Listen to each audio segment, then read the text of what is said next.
work in the field, which it looks like most of you do, if you can give a thumbs up on your Zoom so that Tim can account, no, on the Zoom, so Tim, can you show them how to do the emoji? Yeah, you got it, thank you. We just want to get a sense of if when there are any families or individuals here listening to the training. Welcome. I'm very excited to share this with you how to support successful dating and relationships for people with disabilities.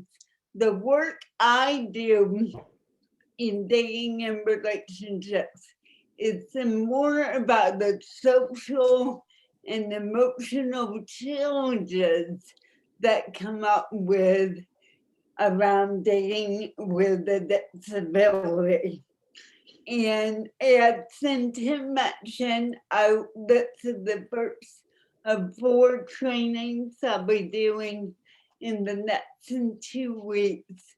Next week's in training is more very brief overview of how to actually date successfully with a disability and the 4 key components of that. And then the following week, March 9th and 10th, I'll be doing back-to-back trainings, which are a more deeper dive into how to actually increase self-esteem, confidence, and healthy relationship skills for people with disabilities. Today it's a general overview for people, particularly for staff, on how to support someone with dating and relationship goals.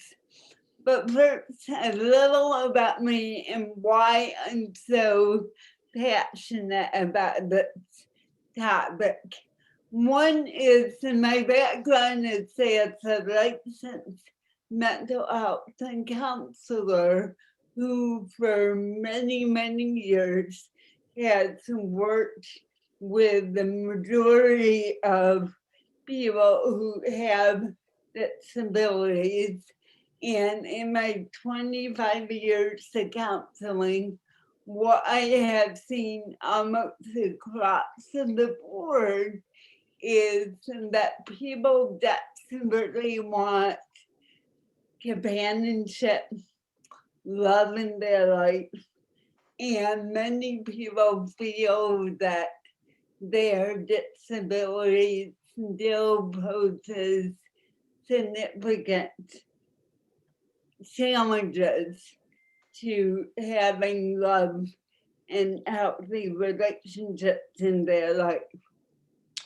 So I began delving into this with the framework from my clinical background of how does self-esteem and confidence play a role in dating and relationships when you live with a disability, when you have something that definitely sets you apart from most other people.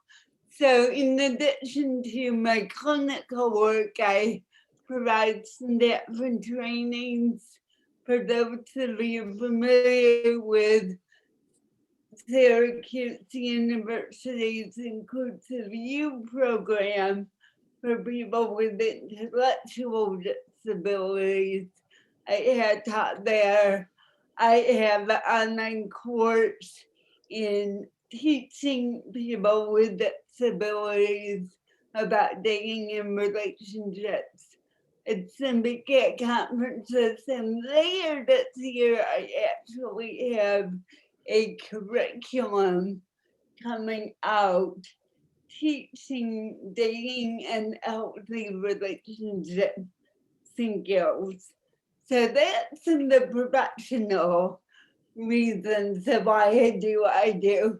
On a personal note, I have gone through my own trials and errors and heartbreak before meeting my husband. Um, if you look to the picture on the right, that says some proof and that nothing dies on the internet, that you can always go back and dig up things. That sits in my online profile from 2003 when I was in trying to put myself out there and date and really meeting a lot of challenges, which I'll get to in a minute. But throughout my what I call my dating career, I learned a lot about myself and how to handle the perceptions of other people around dating with a disability. So by the time I had my first date with my husband, I knew enough that if I didn't end the date with talking about what I call the elephant in the room, my disability, I would probably never hear from him. So we get done with dinner, we get on to dessert, and they say, so how are you doing with me and my disability?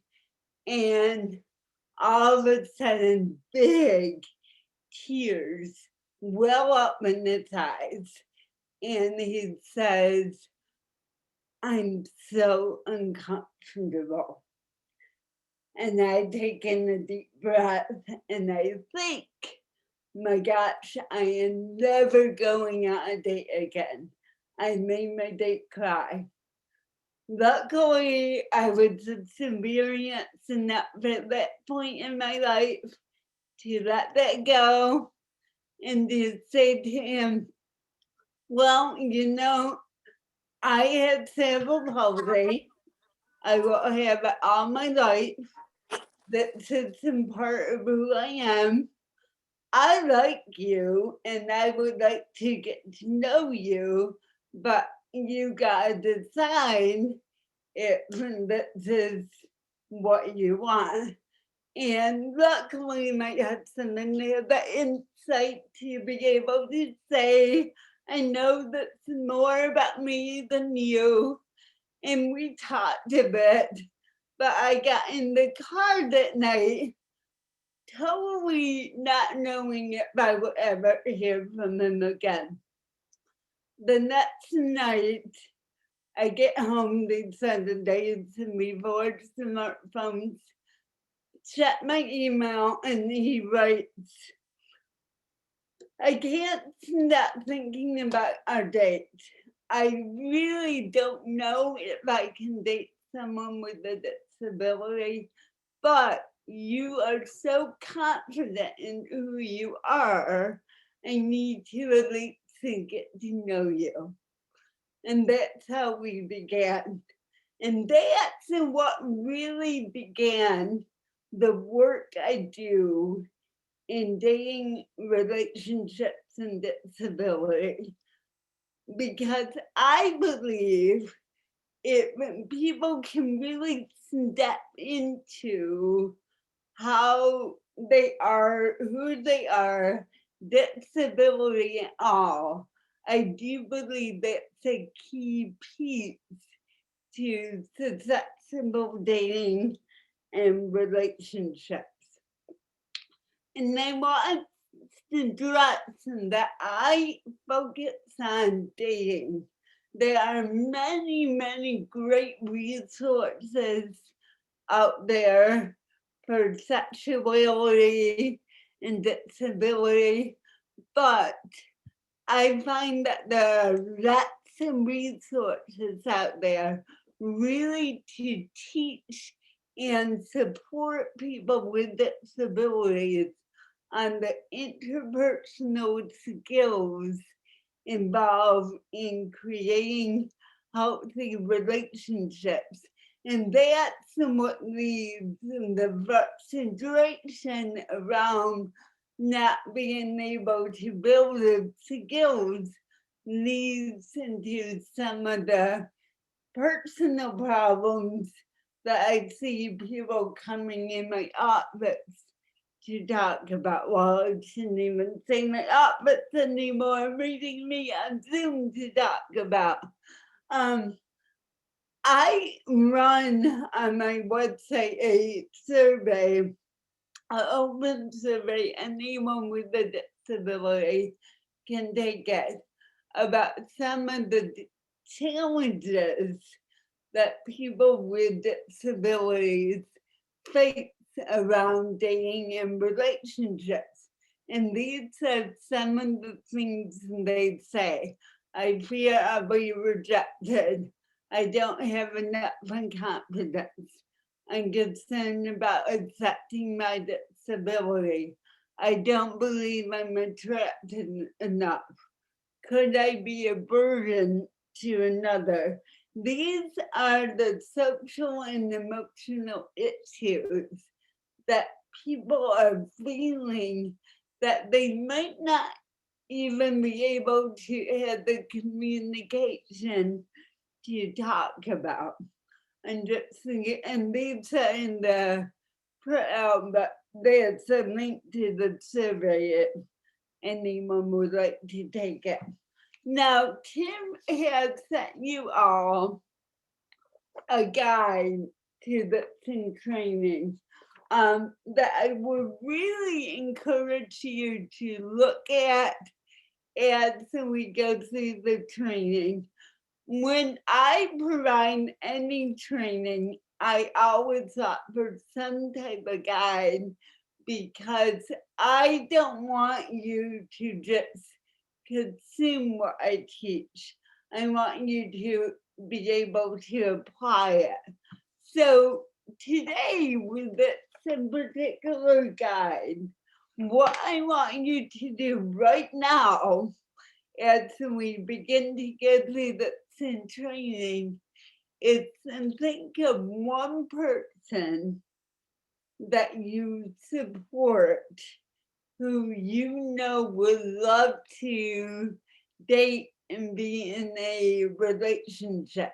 And just to keep them in mind as we go through the training, because I think having an actual person will help you apply what I'm about to go over. So what we're talking about is ways to transform sexual ableism, and yes, I will talk about what that is, how to foster self-esteem and confidence as the most effective ways to promote dating and relationships, creating healthy boundaries and skills that also help protect people from assault, and how to effectively support someone in developing dating and relationships skills. The question I want you all to keep in mind is that you may be tempted to think this does not apply to the people I work with. What I would encourage you instead to think about is how can this apply? Or how will this work for me? Because today I'm giving you a real broad overview, a lot of information. you know that's the people you work with, and how to take this information and apply it to them and make it work for them. So keep that in mind. How can I apply this to the people I work with? We're going to begin with the basics. I'm sure everyone on this call agrees with this and that. As humans, it's a basic desire to feel closeness, a sense of connection with other people. That's how we grow, by sharing ourselves.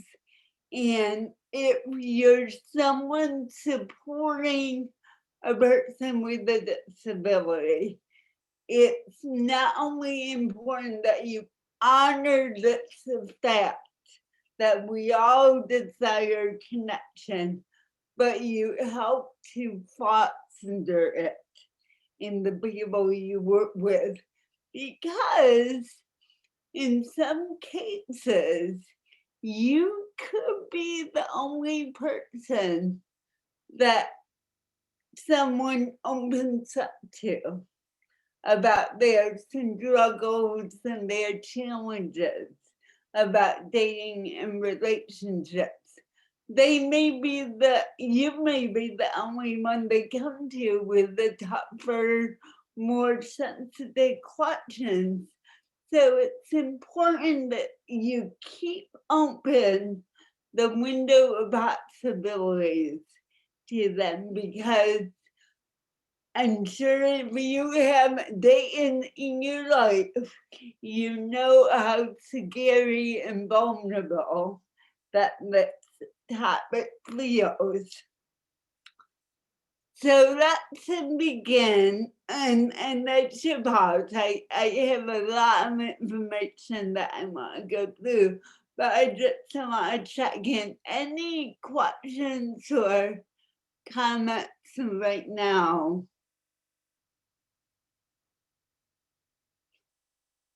Okay. So sexual ableism, how to identify it and transform it. Now, I challenge you to Google the phrase sexual ableism. You will get not much. You will actually get 2 blog posts that I wrote about the topic.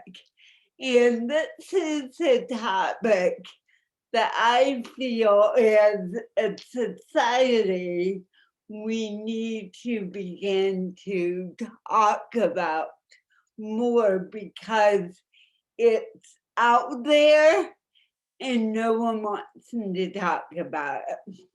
Sexual ableism, it's a system of beliefs that discriminate against some people with disabilities in dating, intimacy, and relationships, suggesting the very presence of a disability implies inferiority. So sexual ableism is connected to people's discomfort as a whole of seeing, still in 2021, seeing people with disabilities as sexual beings because of their differences. And I'm sure many of you know what this is connected to. And I feel like it is beginning to change, but it's also not changing fast enough, because we still get messages in society, media, social media about false beliefs about what's beautiful, what's attractive, and you rarely see someone with a disability who falls into that category. Um, People with disabilities continue to be seen as fragile potential victims, especially in the area of dating, relationships, and disability. There can still be a need to protect people or at least have them supervised in the relationship. People can be still viewed as asexual and not having that basic desire for closeness and connection. There's a belief of, well, what do they have to offer to people in a relationship? Or there's a belief that somehow if you have a disability, that makes you more likely to be drawn into an healthy and unbalanced relationships.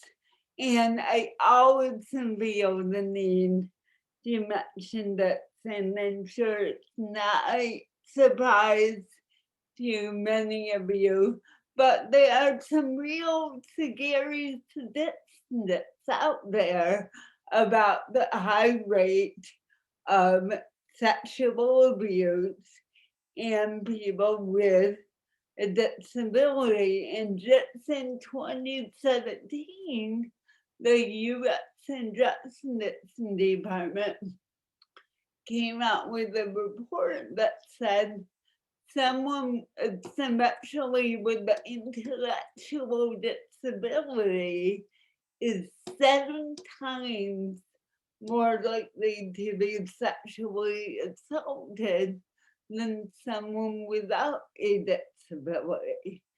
7 times.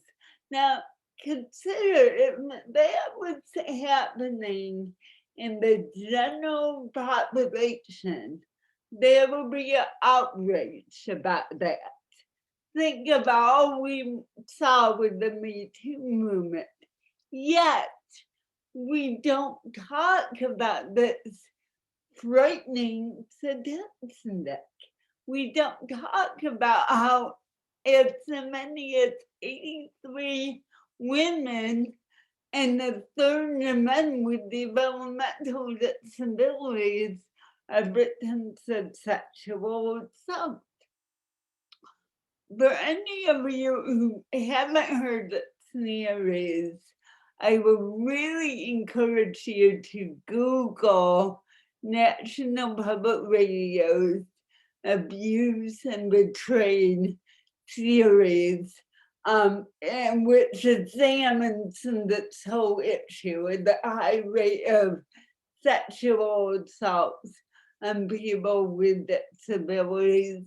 It's a hard series to listen to, but it's very informative. And also, Tim gave you the copy of the slides. So all this information is in your slides to do, but just Google NPR abuse and betrayed. So at the core of this, I believe the high rate of sexual assault on people with disabilities could be so easily reduced with some education and prevention, because I do believe that in many cases, sexual abuse of people with disabilities often stems from low self-esteem. And then because of the low self-esteem, people tend to have weaker personal boundaries that make them more susceptible to abuse. Some people with disabilities are not given any education, any information about dating and relationships and sexuality, and they try to figure it out themselves. And sometimes to find out about it with dangerous people in dangerous places. And when your sexuality is not even acknowledged, then it can lead to the above issues with low self-esteem, looking for information, not in the best of places. And this was highlighted for me at the beginning of my career, when I received one of those classic Friday 4 p.m. phone calls when I was a program coordinator, and I had that phone call and say, I gotta talk to you. I'm just a little concerned because Kelly's been telling me she has a boyfriend, and gee, Kathy, I'm not sure because she's telling me her boyfriend is her next door neighbor. And it turns out the next door neighbor was 20 years older than her, married with kids. So I go to my supervisor at the time, and she, of course, assigned me to investigate this.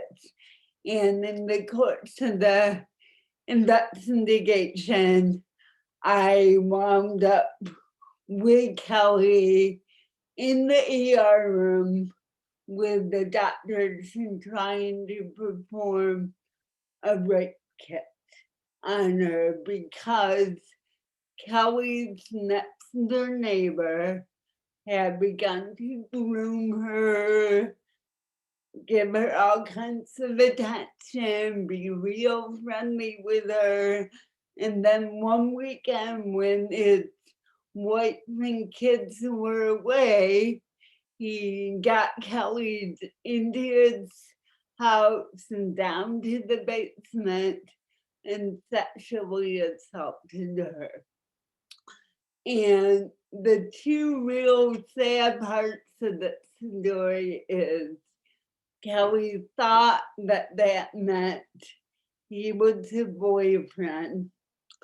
And after all was said and done, I got to thinking that a couple months before that all happened, we were in the team meeting with Kelly, and Kelly had two younger sisters who always had boyfriends and were out. And Kelly, and we were talking about Kelly's goals, and she goes, I want a boyfriend.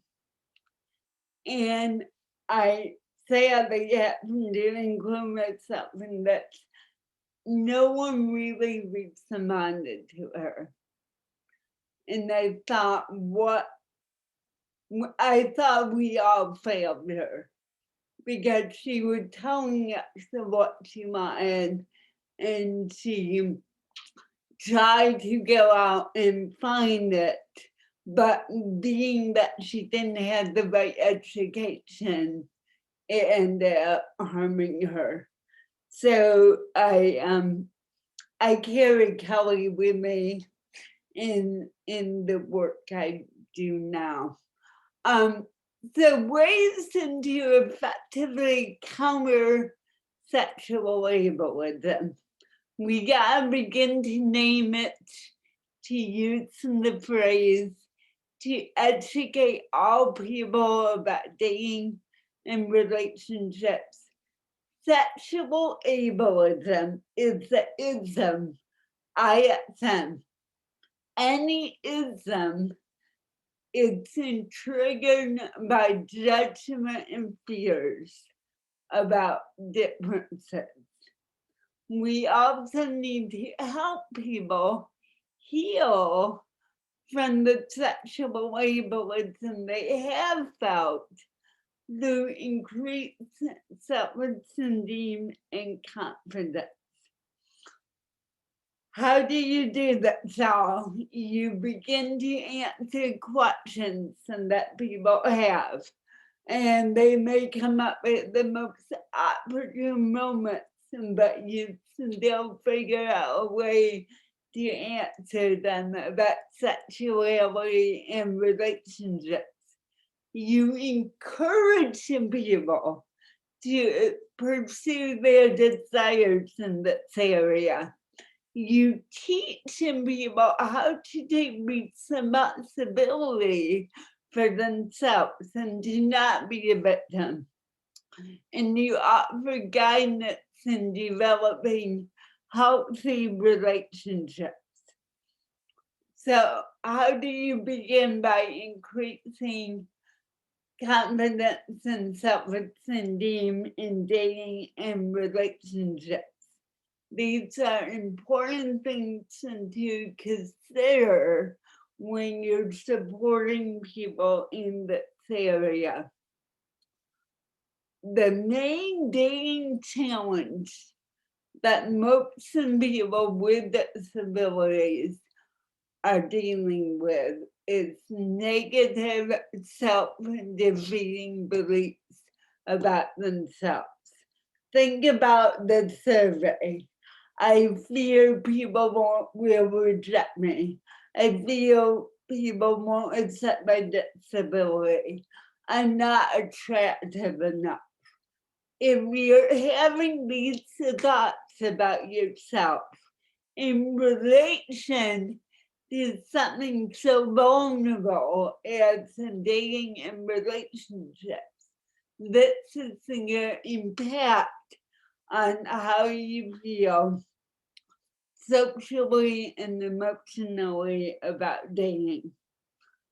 And I like to talk about the harder things that people don't like to talk about. I do need to mention, we also happen to keep in mind shame. That there's a component to feeling negative about yourself that is connected to shame that a person may feel about their disability, their body.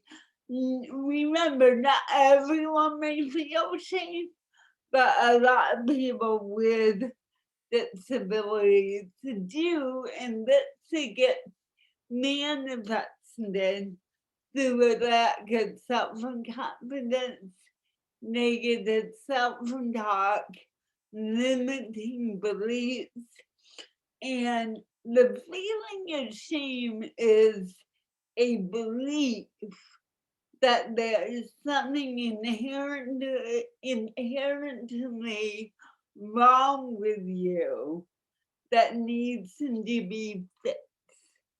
And that's especially true in dating and relationships. Oh, if I were only prettier, if I were only thinner, if I only knew how to talk to people. Think of all the ways that we think about what we need to be better at before we can be successful at something.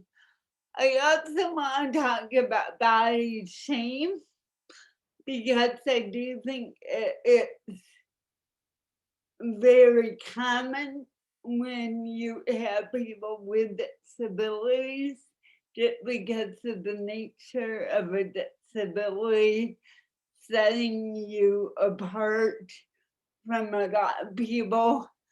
So shame about how one somebody looks or acts can be a component in overall self-esteem and confidence when dating and trying to meet people. And I always like to say that we are never born with shame. If you look here, this is actually a picture of my son when he was a baby. No babies can feel shame. And shame is something we acquire along the way. And it because we acquire it, I believe we can always give it back to where it came from and not having to live with shame. But it's important that when you're supporting people with disabilities in dating and relationships and working on self-esteem and confidence, that you keep in mind that a lot of people living with disabilities are still getting a lot of messages about their difference that can promote a feeling of shame or a negative body image. And that connects into what types of relationships they can get involved with. So we want to be able to promote a positive body image because that's so key to having a healthy sense of sexuality, because the better you feel about yourself, the more you will seek love and relationships for the right reason. So how do we do this? How do we promote positive body image? I know many of you are not counselors, but you can still talk about, hey, do you feel shame? What are the areas you don't feel so good about yourself? Because getting someone to communicate about the negativity that they are feeling actually helps and reduce it, because you're bringing it to light. It's when we keep it a secret and keep it buried within us that it grows and bigger. And to help people to honor how they're different, to honor how their muscles move, how they may have different facial features, how they may have symmetries, how they may process differently, and teaching them to honor these as actual parts of themselves that help make them attractive. And this is something I'll get into in the last two sections, but I do teach a concept called the power to attract, and how we all have the ability to attract people to us by focusing on the positive in ourselves. So the dating challenge, the solution to it, becomes in developing healthy, positive core beliefs that build a foundation of confidence that lead to successful dating and relationships.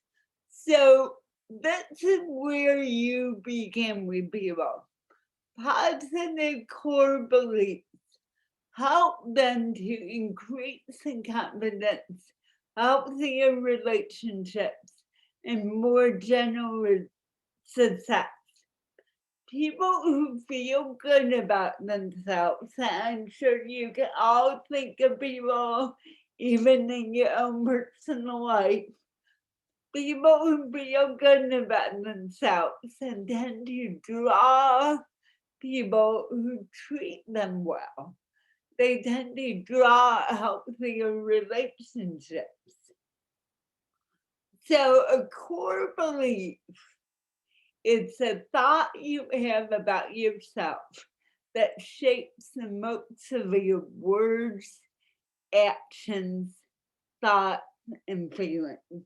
We all have several core beliefs about ourselves because we really are what we think.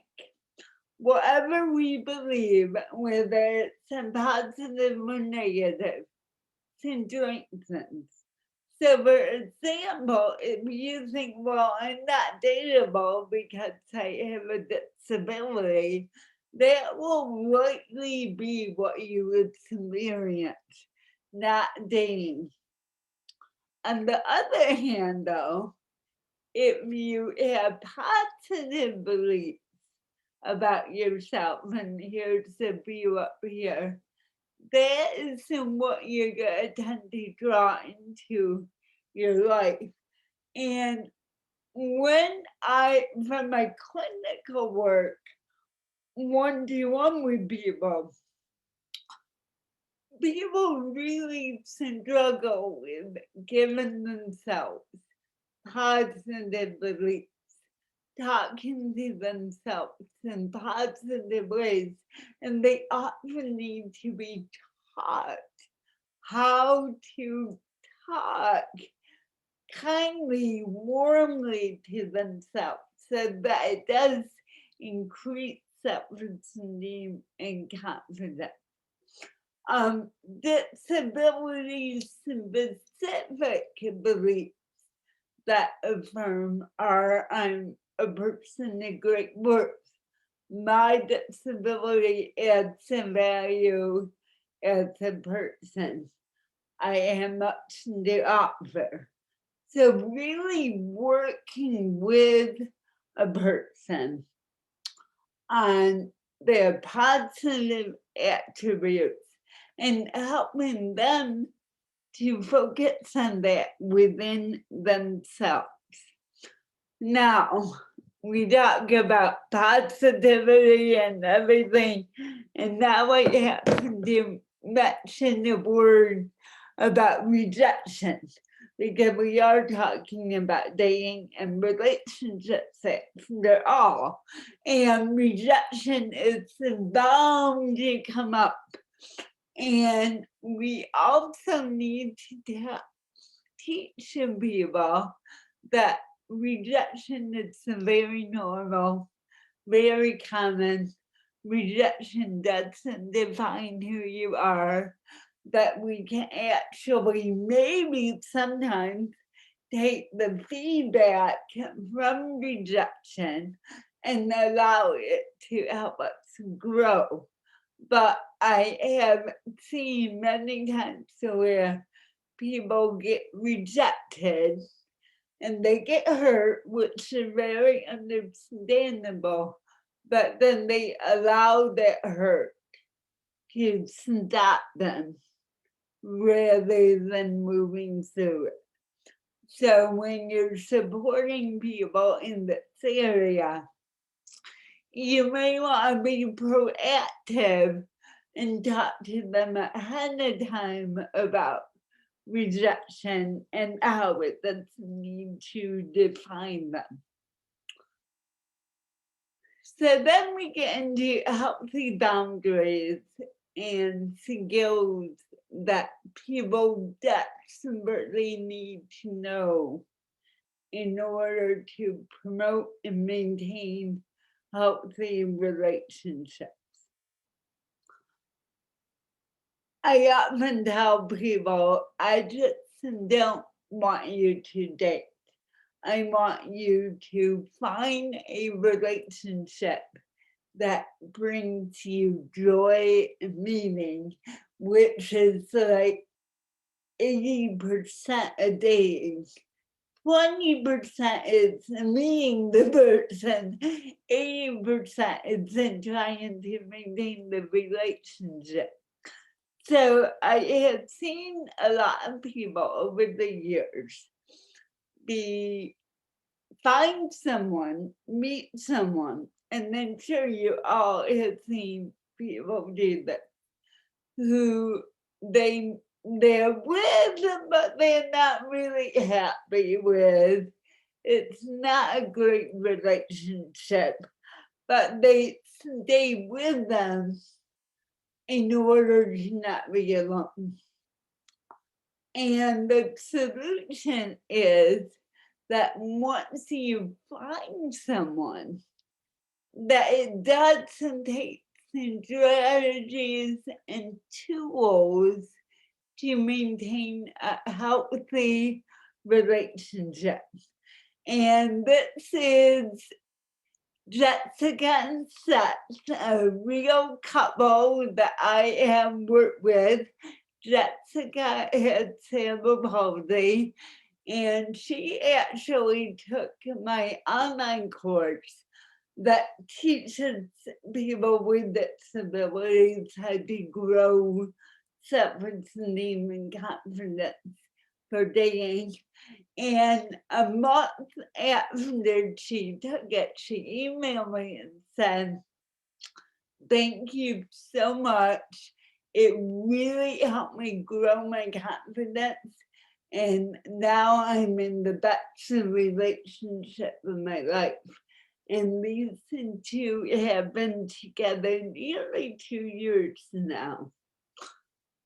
So we have to teach people that healthy dating and relationships, it's really about our ability to open our hearts to people and to consciously be intimate with them, both emotionally and physically. And I gotta say, we don't talk about this enough with people because these are, of course, the softer skills that may feel more intangible, harder to teach to people. But it's important to teach people, and especially people with disabilities need to feel empowered in this area, that it's not just about getting someone to like you. It's about finding someone that increases your happiness and sense of meaning with other people. So what are the qualities of a healthy relationship?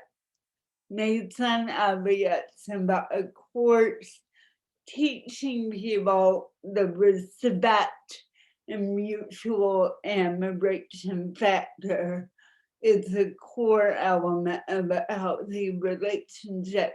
And as I said, sometimes people get so excited about meeting someone, having a boyfriend, having a girlfriend, that they forget about it.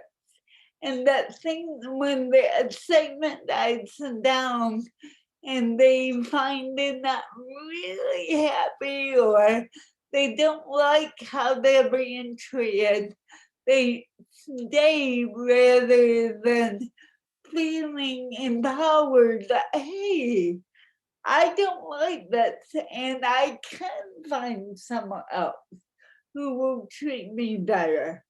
That's very much a self-esteem issue, and it's about finding both the right partner and the right relationship.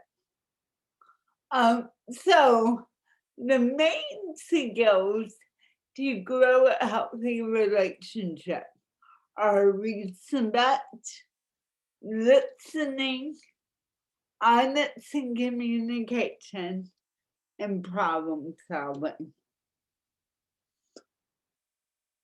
People also need to be taught to balance their time together and their time apart.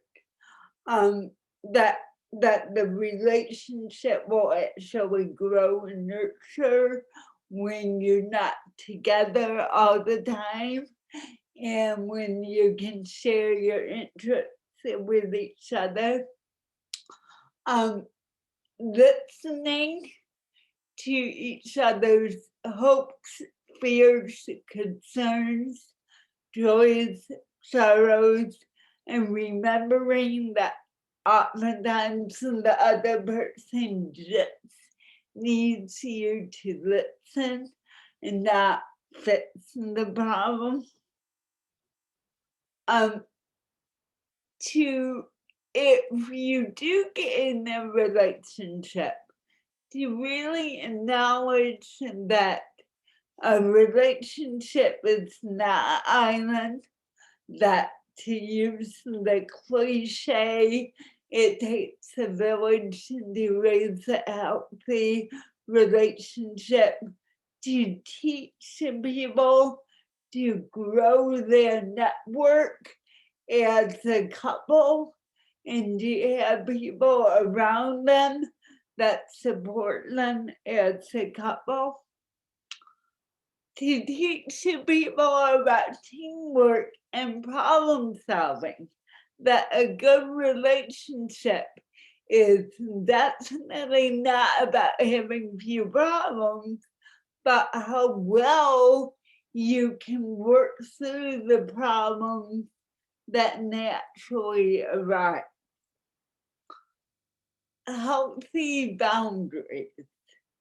And that's very much connected to helping people not only have good relationships, but also keeping them safe from assault and abuse. I believe that people don't get taught enough to say no to what doesn't feel good or right. Many of us are too far educated to in the area of being polite and nice, when in reality sometimes we just need to be taught no in order to protect ourselves. People also need to be taught the importance of checking in with oneself about how they are feeling and being able to communicate to someone that doesn't have to be who they are in relationship with, but someone they trust, to communicate about what doesn't feel right. That's how we begin to help develop healthy boundaries with people. Also, when you're supporting people in dating and relationships, you also need to keep in mind that people might need to be taught when to leave a relationship, and that they can end a relationship. I have worked with way too many people who will not break up with someone for fear that no one else will come along, when in reality that bad relationship is in keeping them from being more happy. So teaching people when to leave, when they are generally unhappy in a relationship, when they don't feel respected or treated well, when they're not on the same page as their partner. Now, in the home introduction, that's a very broad overview of how to support people with dating and healthy relationships. This is where your guide will come in very handy, and the beauty of it being downloadable is you can use it multiple times with various people. But I would really encourage you, again, I want you all not to just think assume, but to also apply what we have been talking about. So get out, if you can, take 20 minutes when you get off of this call. Go through the guide.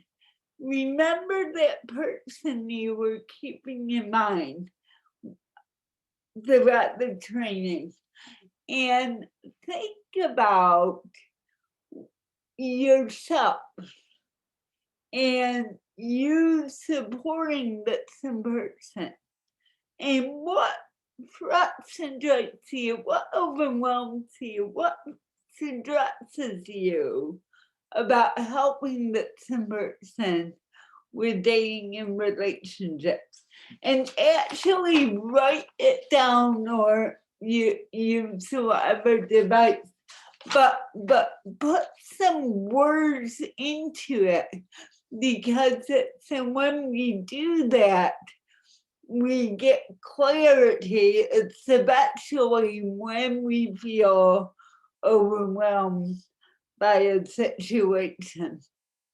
And then think of some ways that some person may be dealing with faults and beliefs and sexual ableism.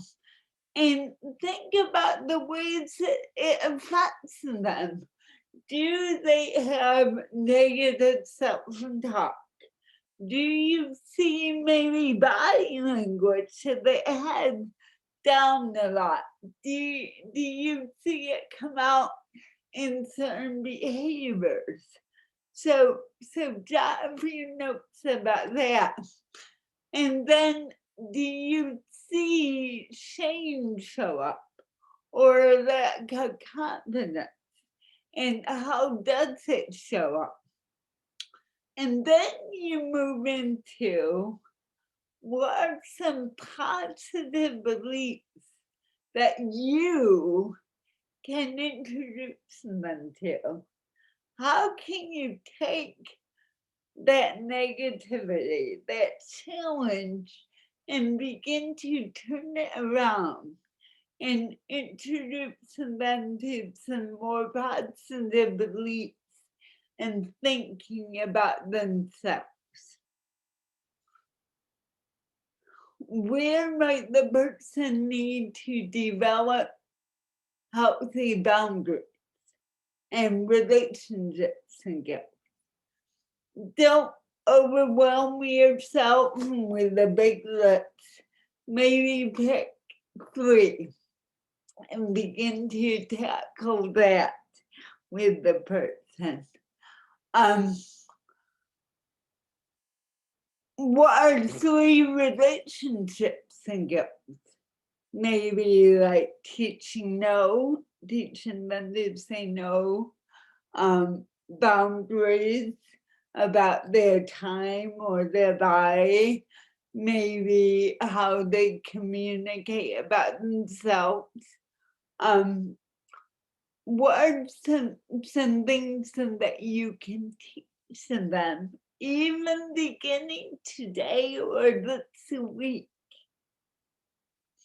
Okay, so here are the key takeaways. And what I did in the same training is I actually took a full day training that I do, and they pared it down to 75 minutes. So I did give you the broad overview. But to remember, sexual ableism, that it's out there, the people you support definitely feel it. The need for positive core beliefs, the need to increase the dating confidence, and the need to teach people skills in finding the right partner and relationship. I just want, I'm gonna open it up to questions in a minute, but wanted to share, if you want to connect with me, my website is radiantabilities.com. On my website, I do have a page dedicated to dating resources. Again, you have a copy of the slides, so the links are in there.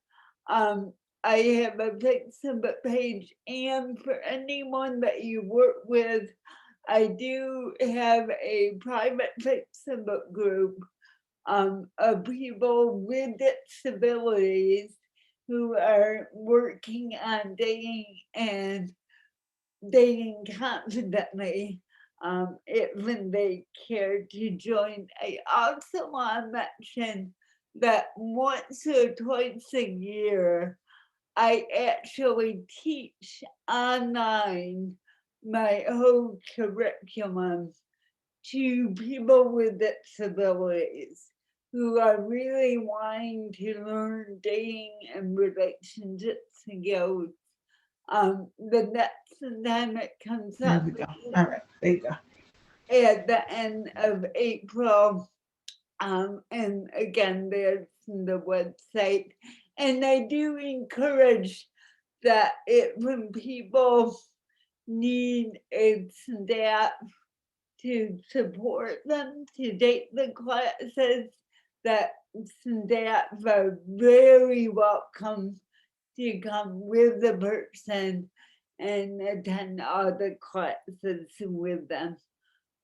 So now I am going to stop talking, and hopefully we have some questions that I can answer, or comments, or whatever you would like to share. Kathy, before we start with questions, and I'm going to go with Colleen first because she had sent me something in the chat, but I just want to thank you again for this.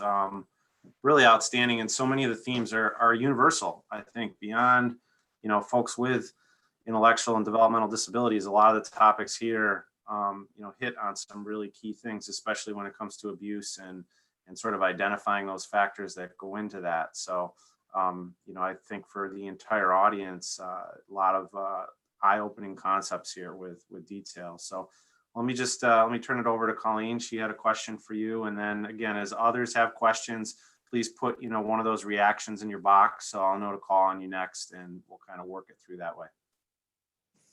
Hi, Kathy. Hi, Colleen. Thank you for your email. I will be getting back to you. Great, thanks.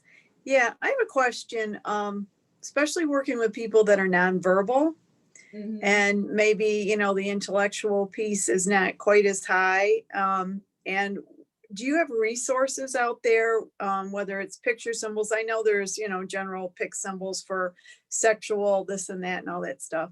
But are there conversation, social stories, anything like that out there that help individuals that are nonverbal in trying to start a relationship, and getting to know people? I haven't been able to get into social stories yet, but actually just last night I came across a resource that might be helpful. The organization is called MAD, M-A-D, Hatter, HATTER.com. And I did notice on their website they have a sexuality curriculum, but it also looks like they have social stories too. Yeah, I've just found that that's a piece that's really not readily available unless people have time to create it. And, and then you're guessing a lot of times what somebody is feeling, if they can't express all those things. Right. So if there was something out there that they could point to and really move forward, with. Right. And I find when I have worked with people who cannot typically communicate, what I do is I talk to them about what I think they might be feeling, and then I really watch their eyes, their reactions, their body, because I feel like if you're willing to talk and to explore different things you think they might be thinking, and they always say, hey, I could be wrong, but if it's something you're feeling, that people will communicate, whether you're right on the money or not, and that can often give you a sense of direction of where to go. Right, because even working in a school setting, I think that, you know, they have communication devices, you know, a lot of the individuals, but they're really not geared for that relationship building, you know, it's more of a reciprocal yes, no, you know, Right. than actually talking about relationships and stuff that isn't built in. And then all of a sudden you transition age and you're out of school and you need that. Right. And that brings up a very good point about how we gotta get like some pathologists and thinking about that. Right. And that been thinking about that, because you're right that it's built in, because people aren't thinking, oh, that will be a part of their life someday. Right. Which kind of connects them back to that sexual ableism. Right. Okay, thanks. Anyone else with any questions or additional comments? I don't see anything in the chat right now. So, okay, Christina. Yes, I do have a question. I'm Christina Selensky from Access CNY. When I was a direct support staff, I often struggled almost on a daily basis when I worked with, and people in their 20s. And one person was mostly nonverbal, but when we went out as a small group, or if someone else, she was in the backseat of my car with other people in the program, if they were holding hands, there was a particular one couple, they would like to hold hands, and it seemed like they were both consensual, but the parent did not want that to happen. And I felt I just really struggled with that. I have to break this up. It seemed like they were perfectly content just holding hands, and I don't know. I just didn't really know how to approach it. Yeah, that's of course sadly a common issue, and what I go back to, and it may seem very cut and dry, but are the parents legal guardians? Yes. They have the right. And keep in mind, you can be a legal guardian, but still not have the right to deny relationships to the person you're guardian of. I feel that in New York State we have more complex guardianship laws, but so let's say works against someone does say a guardianship, and maybe they feel that a person can't consent. Well, it's not about, well, they can't do it. It's about, okay, how do we teach them that they can have consent someday, and they can make good decisions, and how can we work with the parents or family, because in the situation like that, Christina, what I try to go back to for the parents and family is, what do you ultimately want for your child? And most parents do want their child to be happy. And many times that involves having a relationship. So I do try to work with parents and families, not from the fear that they feel of what could happen, but from the vision of what do they ultimately want for their family member. And in terms of the issue of consent, which I know is a huge ball of wax, the best quote I heard from that was years ago from someone I was interviewing about how hard it was when people were deemed not to give consent. And she said to me, so we say they can't get consent and then we never teach them anything. But if you think about it, someone who raids in the refrigerator and you gotta put a lock on the refrigerator, we don't ever deny them food. We just teach them how not to do that. So why can't we teach some people about relationships? Right.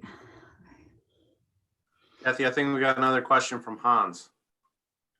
Okay. Hello, Kathy. Thank you so much for this workshop. It's been wonderful, and I'm excited for the next one. So, good. I'm from a Deaf Community Network over in New York City, and I've been asked this question a couple of times, and I don't have good resources for it. So, I want to know if you have some good ones I can share. Any tips on online dating for people with disabilities? Well, I would say I have a lot of tips actually. I encourage online dating because I think it is a good place for people to meet people. I always encourage people to just begin with 1 or 2 sites and do not overwhelm themselves by joining like 5 different sites. And that there are so many dating sites and apps out there that you really gotta do your own research and find out what's comfortable with you. I am also a big proponent that I believe, and I know this is a very debated topic, I believe that you should include a disability in your dating profile and be very upfront about it, and to save yourself some time and heartache from people who may not be open to that. So I hope that was helpful. No, thank you. Thank you so much. Yeah. Colleen? Kathy, yeah, just a question for what you just said, though. Especially somebody with intellectual disabilities, stating you've got a disability up front, I mean, could be a red flag for abuse.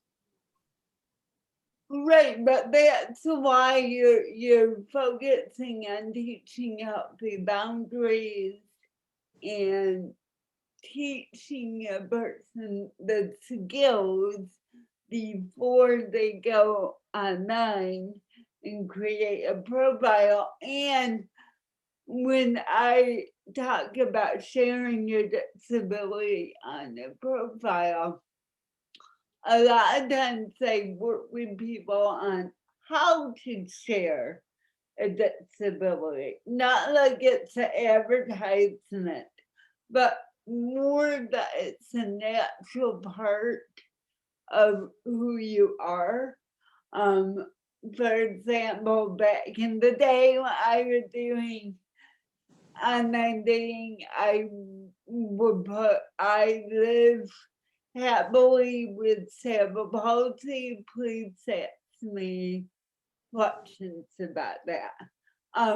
So I would say, Colleen, that hopefully if you had someone who has an intellectual disability and they are doing online dating, they had someone supporting them Right. in that process, and even helping them go through the process of the messages they get and helping them to determine what is something they should pursue versus something that may send red flags, and teaching them how to tell the difference. Right. But I think like your example, I think it was Kelly. And then she had a boyfriend. You know, there are a lot of individuals that think I can do this on my own, and they don't share the information with others until, you know, something happens. Right, right, You know, they keep it secretive. right. They don't share anything. So that's, I guess that's the other part of that. And I would tend to think they don't share because maybe they haven't felt like there's a safe environment for them to share, and they're not saying anything negative about people who support them, but maybe they feel like, okay, no one's talking to me about this, so maybe I can't share it. Right. Yeah. I mean, we've had, you know, instances with, you know, individuals, young ladies, transition age, you know, and all of a sudden they're dating somebody that's 30 years older than they are, that they met somewhere, and they're meeting them in their, you know, in a community location, you know, very secretively, and people know and try to work with them, but it's just something that they want to do in their head for their independence until something happens. And they also want to do it for their self-esteem. So that's important to keep in mind, that if they're doing that in a secretive way and with a much older man, my suspicion is something's going on with their self-esteem that it's causing them to want to look for that type of attention and not reach out for support in doing so. Okay. On the issue of online dating, it's almost like I would give anybody, whether they have a disability or not, should really get information and assistance from someone who has some familiarity with it. I mean, basic safety in online dating is, so I think if people with disabilities are approached from the idea that this isn't just for you, this is not a question of your competence, this is a matter of being familiar with the process, because anybody exposes themselves to certain danger by doing that. I personally think that for a lot of people, it's a really good way to meet people, but they have to be, first of all, they have to know the dangers, and they also have to be kind of gird themselves emotionally for the idea that there's a huge filtering process. They're going to come in contact with a lot of people and have to get used to the idea that most of them are going to be completely not a match, not a good connection, not appropriate. And just understand that's just a process and not a comment on them. But again, that's universal. But I think if it's not explained to a person with a disability, then they think it's like, well, this is a problem that they have, that they're going to be immediately accepted, or that they're going to meet somebody in 10 minutes. And it just doesn't work that way. Right. Very good point, Dan. And this is why I believe so strongly about helping staff look at how you can talk to people about all these issues, because let's face it, disability or not, dating and relationships, it's probably the hardest work we do in our life. And we all need support to do it. And on the issue of safety, if you are supporting someone who's dating, whether it's online or offline, there are tons of articles that you can easily search about safety tips and things like meeting a mutual place, always telling at least one other person where you're going on a date, checking in with that person when the date's done. There is a wealth of tips that if people are actively dating, I would highly encourage and support staff to go over and review with people.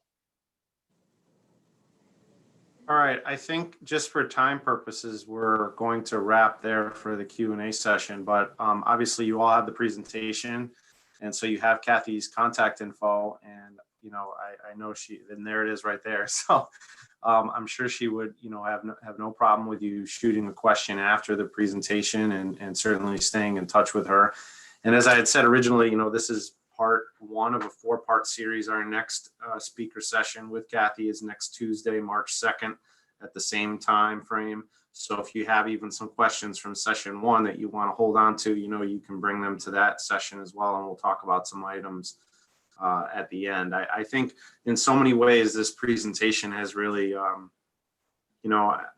brought to light a lot of important issues that I think sometimes don't get the same focus that other aspects do when we're serving people with intellectual and developmental disabilities. I think the dating piece at times tends to be a little, and even just developing relationships tends to be put on the back burner a little bit, and other things are brought to the front burner. And these types of aspects of people's lives are just as empowering and just as important as some of the other services and programming that we provide. So I think, Kathy's definitely going to bring more of that to light over the time period here with our series. So I think, like I said, everyone, I'll go ahead, Kathy.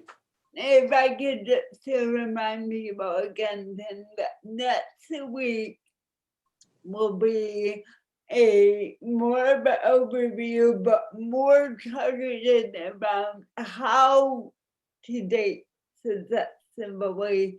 And then in 2 weeks, someone that has the back-to-back trainings that will get more into the weeds with the skill development around self-esteem, healthy relationships, boundaries, trying to figure out what's a good relationship. Perfect. I'm glad you brought that up, because I did want to reiterate to everyone that, in terms of looking at our audience for our next session, passing this along within your agencies and to your family groups and to individuals with intellectual and developmental disabilities, including other folks on your staff maybe that are working more directly in these arenas with these conversations about dating and relationships.